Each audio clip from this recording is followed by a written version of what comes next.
So far in Unit 2, we have focused mainly on solving quadratic equations. Section 2.2, we went through the 4 methods for solving quadratics: factoring, square root property, completing the square and quadratic formula. Then in Section 2.3, we looked at applications of quadratic equations. And in Section 2.4, we're going to look at a couple other types of equations: radical and rational equations. So when you go to solve these, you need to be sure that you notice what the difference is between a quadratic and a radical equation. And if you look at the bottom of this page, at the examples, you can see that these radical equations have radicals in them. So we're going to start with solving radical equations. Here's your steps for radicals. Step number 1, you're going to isolate the radical. Now, just as before, anytime I tell you to isolate something, that means to get that all alone on one side by itself. So we want to get the radical all alone on one side by itself first. After we do that, we're going to square both sides. And it's important that you understand that we're squaring the sides, not the individual terms. So once you square both sides, the square will undo the radical, just like when we had an x squared, we could square root it to undo it using the square root property. Same concept. After you square both sides, the radical should be gone, so you're going to solve. And then step number 4, something that you always have to do with radical equations is check the answers. Because when you square both sides of an equation to get rid of a radical, sometimes you create solutions that aren't actually solutions. We call those extraneous solutions. So we have to check our answers to make sure that our answers actually work. Okay, so example 1 says solve the following equations exactly. So we have x minus square root of 3x plus 18 equals 0. So step number 1, we need the radical all by itself. And kind of similar to quadratics, you want the radical to have a positive coefficient. So on A, since we have x minus this radical, I'm going to try to get this radical to be positive. So if I add this radical to both sides, I can make it go from a negative radical out front to positive. So that on the left, that goes away, and I have x remaining equals the square root of 3x plus 18. Okay, so that was step number 1, isolating that radical. Step number 2, I need to square both sides. So to undo this radical, step 2, I'm going to take the whole left-hand side and square it, and the whole right-hand side and square it. And when I square that, the radical and the square go away. That leaves me x squared over here on the left equals 3x plus 18. And you'll notice at this point right here, we have a quadratic. So now we're back to section 2.2, which is a super important section, because if you can't solve a quadratic, we're going to struggle in this section as well. So I have a quadratic, my x squared's positive. Most of the time on these, if you have a radical equation, the easiest way to solve the quadratic is to factor. Most of them will factor. So first step in factoring, if you'll remember, this is step number 3 above to solve. First step in factoring is to get 0 on one side. So I'm going to keep my x squared positive. I'm going to subtract 3x and subtract 18 from both sides. And I'm going to do it in one step. If you want to do it in 2 different steps, that's great. So if I subtract 3x, subtract 18, over here on the left, none of these are like terms. So I have x squared minus 3x minus 18 equals 0 over here on the right-hand side. Okay, so still in step 3, trying to solve. This one will factor. If you want to look at the factors, see if you can determine them, great. If you want to go to the side and do your little x method to factor, that's fine as well. To get x squared, we've got to have an x and an x. Then I want two numbers that multiply to give me a negative 18. So if when I multiply, I get a negative number, one has to be positive, one has to be negative. When I add them, I want a negative 3. So I know that 6 and 3 multiply to give me 18. If I need the 3 to be negative, I'm going to put the 6 with the negative because it's the bigger number, and the 3 here. Always a good idea to go to the side and double check, distribute that back out, make sure you actually get what you started with. Then to finish solving those, remember when we factor, we take each factor then and set it equal to 0. So I have x plus 3 equals 0, x minus 6 equals 0. And if I solve each of those, subtract 3 and subtract 3, I get x equals negative 3. Add 6 and add 6, and you get x equals 6. And at this point, you're probably just really excited that you got finished, but you have to check your answers. When we squared this up here, the radical 3x plus 18, we created an extra solution when we squared this side over here as well. So I need to check both of these and see which one actually works. Now, when I say check it, that means take each of these numbers, plug it back up here into the original, and see which one works. And I do not care if you use your calculator, that's perfectly fine. So we're going to start with negative 3, and we're going to plug it in for this x up here. So let me write this down so you can see what we're doing. Okay, so to check, everywhere there's an x, I'm going to put in a negative 3. So I have negative 3 minus the square root of 3 times negative 3 plus 18. And the question is when I calculate this left-hand side, do I actually get 0, which is what it tells me over here that I should get. So let's plug that in our calculator and see what we get.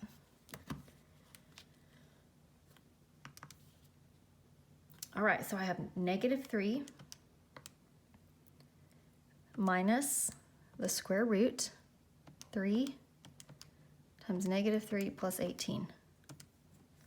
And when I plug that in, I actually get negative 6. So when I plug that left side in, this actually gives me negative 6, which is not equal to 0.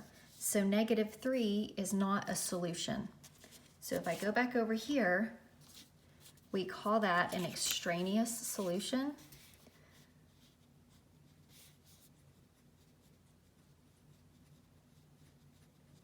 And so it's actually not going to be part of our solution. We just get rid of it. Now we do need to double check 6 then and make sure that 6 works. You can just look at it if you want, plug it in, see if it works, or check it by writing it down, that's fine. If you want to use your calculator, let's write it down so you can see what you're plugging in. All right, so now we're going to check the 6. So everywhere there's an x, we're going to put a 6 in. So 6 minus the square root of 3 times 6 plus 18. And the question is, when I plug 6 in for x, do I get 0? So if I go back to my calculator,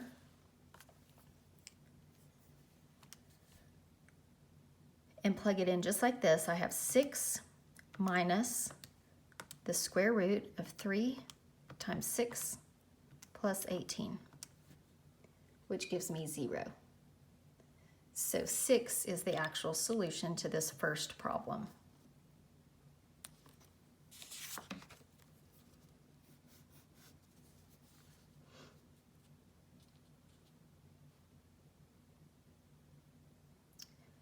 Okay, let's try B. On B, we have square root of 4x plus 13 equals 2x minus 1. Step number 1 is to get the radical all by itself on one side, which I already have. So I'm just going to rewrite it so I can work with it and see what I started with originally. Square root of 4x plus 13 equals 2x minus 1. Then step number 2 is that I square both sides. So I'm going to square the entire left side, And that square will knock out the radical and leave me 4x plus 13. And I'm going to square the right side. Notice I didn't go through and just square the 2x and square the 1 individually. I'm squaring the entire side.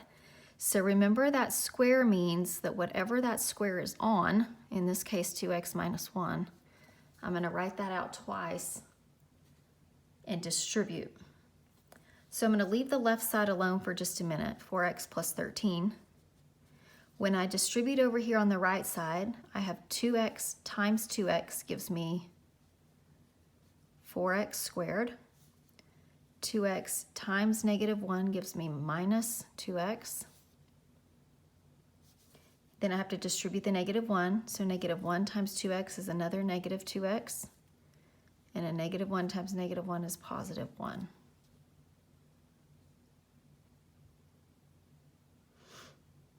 Okay, on the right-hand side, combine like terms, so keep the left side alone.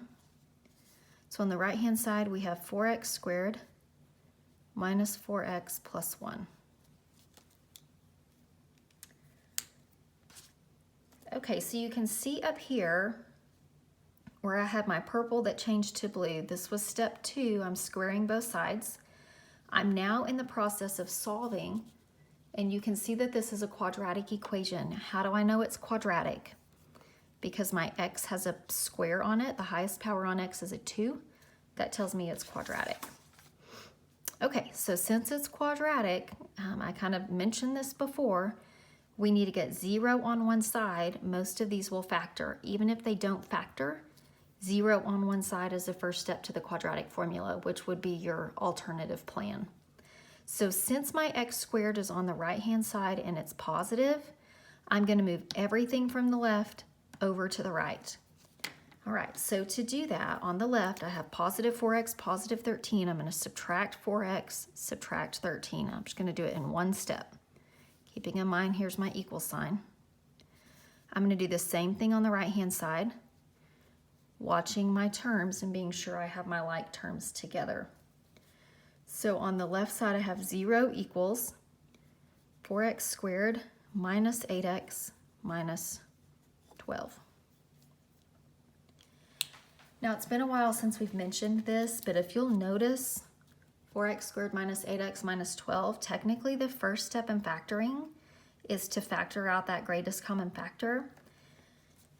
If you're actually solving and you have it equal to another number over here on the left, in this case 0, you can actually go through and divide out the biggest common factor. If you do not have the equal sign and you're just factoring, then you can't divide it out. But since we're solving, let's do that because that will help us. So the common factor between 4, 8, and 12 is 4. So I'm going to divide every term by 4. And I can do anything I want as long as if I do it on the right, I do it on the left. So 0 divided by 4 is 0. And then 4 over 4 will leave me 1x squared minus 2x minus 3. Okay, same as before. I'm factoring. I'm not moving any of my x's back over to the left. When I factor, I need one side to stay 0. To get me x squared, I have x and x. Again, since my 3 back here is negative, I know my signs have to be different because when I multiply, I have to get a negative number. Then I need 2 things that multiply to give me negative 3 and add to give me negative 2. The only factors of 3 I have are 1 and 3, and since my 2 has to be negative, that 3, the bigger number, will have to be negative and the smaller number will be positive. So x plus 1, x minus 3.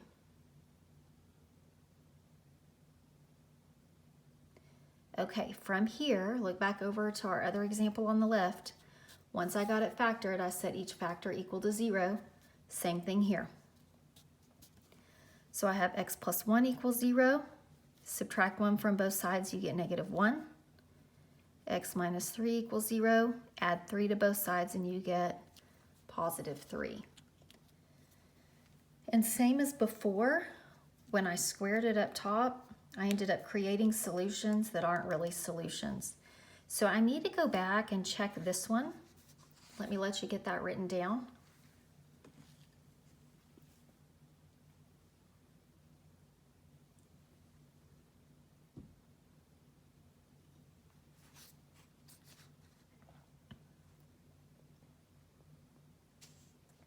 Okay, so when I check this one, I'm going to plug in a -1, and then I'm going to plug in a 3. So back up here at the top, I have a -1, so on the left side I have square root of 4 times -1 plus 13. And the question is when I calculate this left side, is it going to match this right side? Okay, so if you want to plug this in your calculator, great. This will be -4 plus 13, which is the square root of 9, which is 3, equals -2 minus 1, which is -3. So if you're using your calculator, you would plug the left side in, get a number, plug the right side in, get a number, and if the numbers match, then the solution works. But in this case, since I have 3 equals -3, -1 is not going to work. So I'm going to go back over here and mark it out. My other number I'm working on is 3. So go back up to the top, plug 3 in for all your x's, and see if 3 works.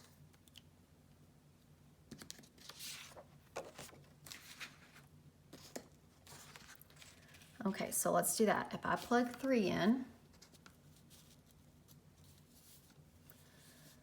I have the square root of 4 times 3 plus 13.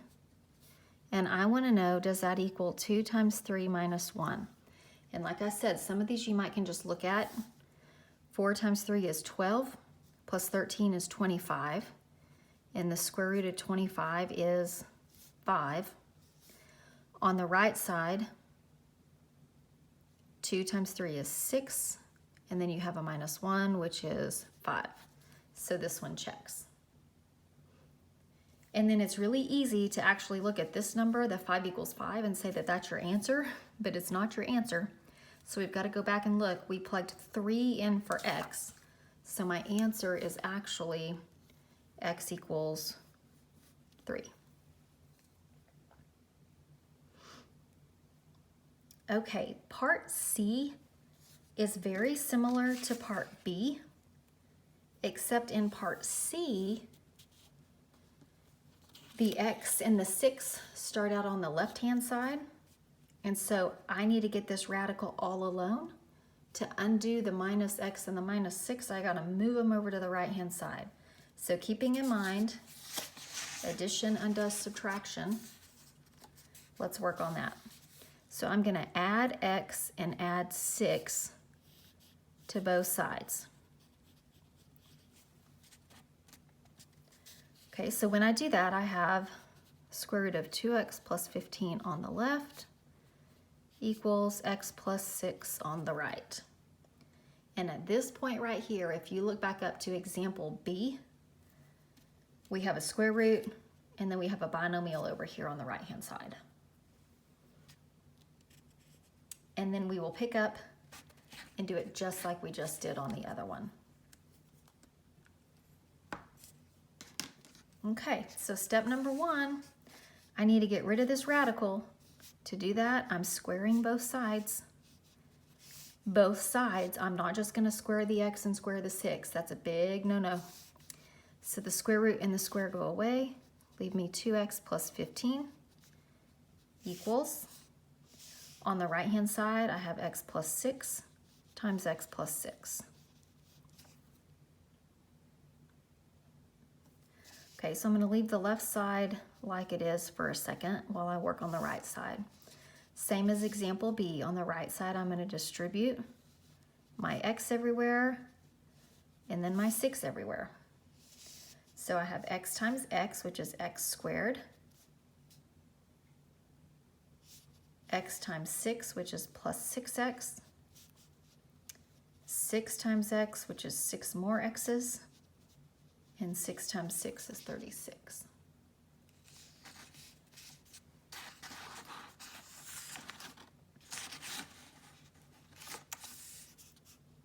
Okay, from here, guess what? We're back down to a quadratic. I need to combine like terms on the right-hand side, and then since I have a quadratic, the x squared, I need one side to be 0. So let's keep our 2x plus 15, combine the 6x's to get 12x on the right. So I have x squared plus 12x plus 36. Okay, gather everybody up over where x squared's positive, so subtract 2x, subtract 15 to the like terms. Okay, so the 2x goes with 12x, 15 goes with 36. I have 0 on the left side equals x squared plus 10x plus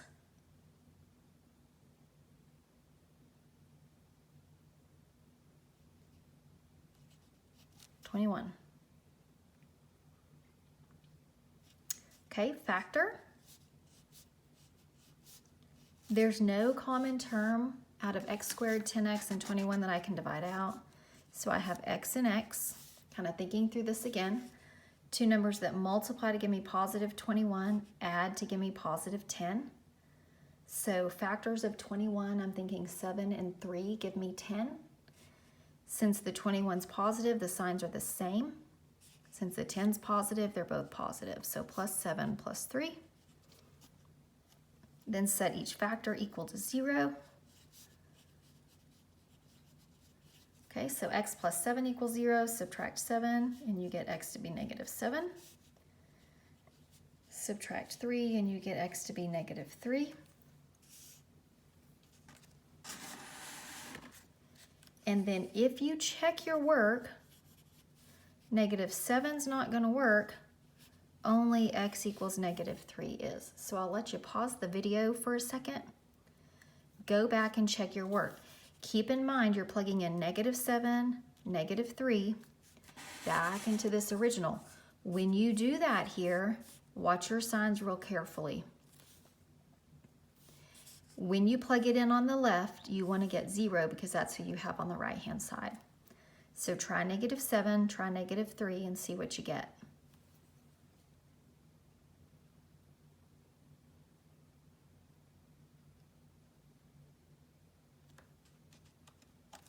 Okay, hopefully you've had time to check. Let's look at one more on this page. So we have x plus 3 equals negative 7. Again, step 1, first step always get the radical all alone. So checking that, the radical x plus 3 is already all alone on the left-hand side, equals negative 7. So I'm just going to rewrite it so we can see what happens. So my radical's all alone. After I get it all alone, I'm going to square both sides.